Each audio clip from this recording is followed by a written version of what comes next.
Hi friends, this is Seth Gruber with Life Training Institute, and this is my series of pro-life training videos called Pro-Life Thinking Thursdays, where each week I examine an argument in defense of the pro-choice position and provide you with the pro-life response to that argument.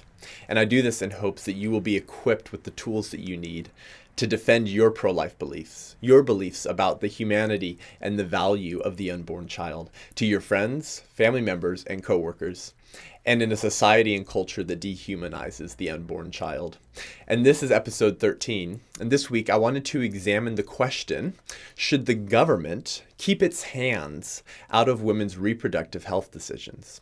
Because the pro-choice argument goes like this, that because abortion is a private reproductive decision that a woman chooses, the government should keep its hands out of reproductive health decisions, since those are very personal decisions that deal directly with a woman's personal reproductive life. And so therefore the government should keep its hands out of a woman's business.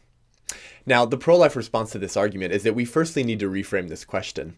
It's somewhat of a euphemism to say that the government should keep its hands out of women's private reproductive health decisions, when we know that what they mean by that is that the government should never tell a woman if and when she can obtain an abortion or not. So that's really what we're talking about. Should the government keep its hands out of women's decisions to abort their unborn offspring? And the pro-life response to this argument is yes, if the unborn is not a human being. The government should absolutely step out of family decisions in regards to having and bearing children if that unborn child is not a human being. But if it is, then abortion is a savage act of violence, and we should expect the government to step in. So this argument, like many pro-choice arguments before it that I've addressed with you, assumes that the unborn child is not a human being. And this is the logical fallacy, again, called begging the question, where you assume the very thing that you would need to prove in order for your argument to be successful. Now, we can expose this assumption by asking the following question. Should the government keep its hands out of women's decisions to beat their toddlers? How about murder them? No, of course not. The government should not keep its hands out of those decisions. It should step in to protect the interests and lives of these toddlers and children who very well may be suffering at the hands of their parents. So if the unborn is a human being, like that toddler, we should expect the government to step in and not to keep its hands out of decisions like that.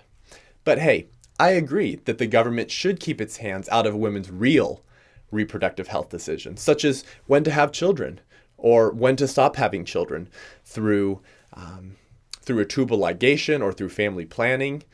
And those are decisions that families can make without government interference. But the government should step in when parents or mothers choose to kill their own children, because abortion takes the life of an innocent human being who shares our common human nature and value. So we should no more expect government neutrality on abortion than we would on child abuse or when parents choose to kill their own toddlers. Thanks for joining me, and I look forward to being with you next week for Pro-Life Thinking Thursdays.